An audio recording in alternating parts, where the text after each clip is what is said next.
And welcome back to our special weekend show again. It's all about nutrition. Steve Casper alongside your host David Gall, Mr. Nutrition of O'Fallon Nutrition. And you can always find O'Fallon Nutrition on the web at o'fallonnutrition.com. And the shows are also archived on your website, correct? Yeah, that's correct, Steve. We can save up to 9 shows at a time on a website, and we try to keep them mixed up. And There's great shows. Yeah, and you're always going to see the most recent show within 2 or 3 days after it airs on the radio. We're going to get it up on the website. All right. Well, let's continue with part 2 of the history of Tony Orlando and Dawn and the hit single Candida. No, we're actually talking about a couple things that a lot of people don't know much about, yeast and right. Yeah, we hear about yeast infections. We hear about thrush in babies, which is a big deal to me as well. And we hear about diaper rash. But what we don't hear about is the fact that yeast can cause what they call systemic infections. And this is where the yeast, or Candida albicans, actually grows throughout the intestinal tract, the urinary tract, and can even get into the bloodstream in some cases. And yeast, wherever it is, consumes sugar and carbohydrate, and it excretes toxins such as alcohol and acetaldehyde directly into the body. In fact, there are verified cases in books like The Yeast Connection by Dr. Crook of people who have tested over the legal limit for alcohol despite being teetotalers as a result of yeast converting the sugar in their system to alcohol. Mm-hmm. And you get symptoms, as we mentioned, like fatigue and mood issues. Dr. Atkins had a quote. He said that over 90% of all mental health issues were related to yeast infection, in his opinion. Wow. Yep. I have heard that. I have heard that. And some of you at home have old copies of Dr. Atkins' books, and the older the copy, the more he talks about yeast, in fact, the older the edition. So if you have that, flip to the table of contents and look and see if there's a chapter on either Candida or yeast, and what Dr. Atkins will basically say, and this leads me to our next part, is that his diet will basically help to eliminate it. And so, of course, we know that sugar and carbohydrate feeds it. So let's talk about how folks deal with yeast. And at O'Fallon Nutrition, over the years, I have kind of refined my method of dealing with it down to 3 factors. Okay, so one factor is we starve the yeast. The second factor is we put yeast natural competition back into the body. That's the good bacteria. And then third, we poison the yeast. Okay. So we can do that all using natural methods. So the first aspect is starving the yeast. And typically what people will do is some form of a temporary reduced carbohydrate diet. And the entire purpose is simply to starve that yeast of its favorite food, which is sugar and carbs. So ideally what one would do is eliminate as much sugar as possible from their diet. I try to counsel people to eliminate wheat as well, and there's 2 reasons for that. One is that wheat can be fairly inflammatory as a result of its gluten content, and the other reason is that wheat is just really a preferred food for Candida. Of course, wheat and yeast equals bread, right? Right. And yeast can do that in the gut, by the way. I should mention this. You know, when you mix flour and water and other dough ingredients together with yeast, what does it do? It makes this kind of puffy, gassy, kind of bloated kind of a thing starts happening, right? Yeah. That can happen in people's stomachs when they have yeast overgrowth as well. So, for example, some people have experienced the phenomenon where you eat, in particular, this might be bread or pasta or something starchy, and they get what we call bubble gut, which is it almost feels like little bubbles are forming in your stomach, and they're filling you up sometimes with gas right away, and creating discomfort, and you feel slow and tired. This can have a variety of issues, but one of the big things that can cause that is Candida or yeast overgrowth. I got a quick question Yes. for you. I've noticed when I diet or when I restrict my consumption of food, I usually go a little higher protein anyway and less carbs and that sort of thing and sugars. But I noticed that after a first full day of really cutting back, and maybe my caloric intake is 1,100 instead of 5,000 or whatever, but I noticed the next day then my stomach is bigger and I feel more bloated.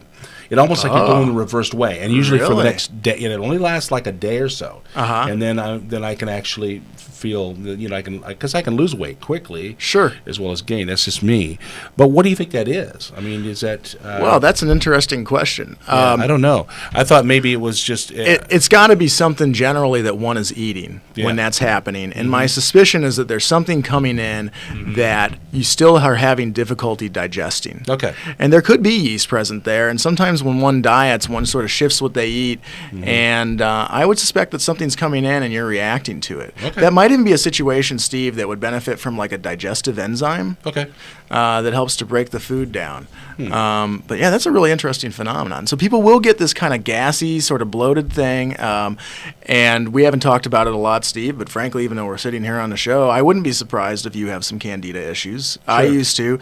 It's very common in folks who at one time in their life have been overweight. Right. Because usually if you've been overweight, you've overconsumed carbohydrate. Right, exactly. You know, and so then you'll react to certain foods by getting this bloated, kind of gassy effect, or what they call a food hangover later, where you're really tired or even irritable after it. So we've got to starve these organisms. And so we reduce the carbs. We usually pull wheat out of the diet.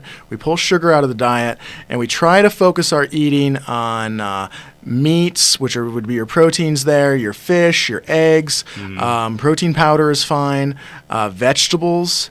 And healthy starches that are not wheat, such as sweet potatoes, brown rice, occasionally oats, if the person tolerates them well, and then the legume family, which is beans and lentils, and those are incredibly valuable foods. And we try to limit these carbohydrates, these starches, to only 2 to 3 servings a day during this period. So you're kind of doing reduced carbs, maximum 2 to 3 servings of healthy starches. A serving is the size of your fist, no bigger. And every time you want to ask, where's my protein? So do it with your fish or your meat or your protein powder or your eggs. And then in addition to that, we want to introduce the natural competition to yeast. So this is our probiotic bacteria. And this is something we really specialize in at O'Fallon Nutrition. We have dozens of these products. In particular, we have a number of them that are particularly designed for fighting yeast overgrowth issues, such as a great product called Super 8 by Flora that only runs for about $20 in our store. It's an 8-strain probiotic with 30 billion microorganisms. Wow. It's really biased. Did you say billion with a B? 30 billion. Oh, and that's man. we have ones that are even more potent, frankly, but that one is pretty strong in its own right. And it's biased towards the lactobacillus bacteria, the ones that make lactic acid, such as acidophilus, that fight yeast overgrowth. And there's others too, like Lactobacillus plantarum and Lactobacillus rhamnosus. It includes them as well. But we've got a number of others that would also be suitable for fighting it. So we've got to put the natural competition in so that they start to manufacture lactic acid and change that environment inside of your intestinal tract so that it's not appropriate for yeast. This is the same idea. This is actually known as the biological terrain theory in alternative medicine. And this is the idea that the environment inside of our body, and when I say environment, I'm referring to how acidic or alkaline it is, how much sugar is coming in or not coming in, factors such as that. And so this environment can change inside of our digestive tract, for example, and it can either encourage the growth of things like yeast or discourage it. And when we introduce these good bacteria, they discourage it. They also manufacture substances that help to feed the immune system. They make a little of our interferon that feeds it as well. So there's a variety of ways they help, because if the immune system is stronger, it's more effective at fighting yeast too. And then the final factor is the fun part, Steve. That's the part where we poison it. I want to hear this. Yes. So there's a variety of natural substances, oregano oil, olive leaf extract, to small degrees cinnamon, herbs like ginger as well. There's a lot of people that believe the silver supplements are very good at it. And then at O'Fallon Nutrition, we carry these things individually, but we also carry products that are specifically to kill yeast. There's a product that we sold for years called Candida Clear by Now. It runs for about $14 and change. And it combines caprylic acid, a fat from coconuts, with oregano oil, with black walnut, and certain other ingredients such as the B vitamin biotin, which is consumed by yeast. And if your biotin levels get low, you start having blood sugar imbalances, which is great for the yeast because then you crave more carbs. So Candida Clear includes a variety of ingredients that act as poisons to yeast. We have other comprehensive kits like Candigon by Renew Life. I mean, I won't bore everybody. The point is that we've got stuff to fight this. And really, this is something that is great for folks to do a small amount of research on your own. We can't say for sure whether or not somebody has this issue, but they can take these online questionnaires or questionnaires within books, which are really powerful at giving you a pretty clear idea of whether or not you've got the issue. Or like I said earlier, if you want to take it a step further, you can get saliva tests or blood tests to look for antibodies to yeast that can help you determine it. But the fact of the matter is that there's a variety of symptoms that tend to paint a picture of what's called systemic candidiasis, and personally, that's what I look for. Wow. You know, so it's really a wild phenomenon, and it's often overlooked. I think it's overlooked to a massive degree by our medical system. And I guess what I'm going to do for the final minute or so is say a few words about we create a food environment in the United States that's very conducive to these fungal or yeast infections, which is antibiotics, which we're getting exposed to in That's our water, absolutely true. in our meat, not to mention in our prescriptions, which sometimes, of course, are warranted. I'm not saying don't use antibiotics, but I'm saying that we have to be aware that they have consequences. And we're really just barely starting to look at using the probiotics, the beneficial bacteria. But folks are probably noticing that even medically, those are starting to become very much more accepted. So we've got this environment where we use antibiotics in a variety of ways, and then we overconsume carbohydrate. And a final words, I've talked about this before, but in the earlier part of this century, we stopped preserving food using fermentation and things like that, which would have given us good bacteria. Refrigerators became prevalent, so we didn't need to do the old-fashioned pickling and fermenting. Folks started consuming less buttermilk and things like that. And at the same time, we introduced widespread antibiotic use. Yeah. So this is a way that you create this issue, but once you know what it is, it's not really that difficult to deal with. Yeah, fascinating show, and it is. This is what the show's about: the variety of issues about nutrition, about things that you can get at O'Fallon Nutrition to help. Now, I want to say one more thing. We're out of time, but since we've been on this show since May, for the stress level in my life, I'm on several things like we talked about the GABA, and the tyrosine, St. John's Wort, and 5-HTP, which is similar to exactly what Lexapro and Zoloft do for you anyway, except that it does. It's amazing.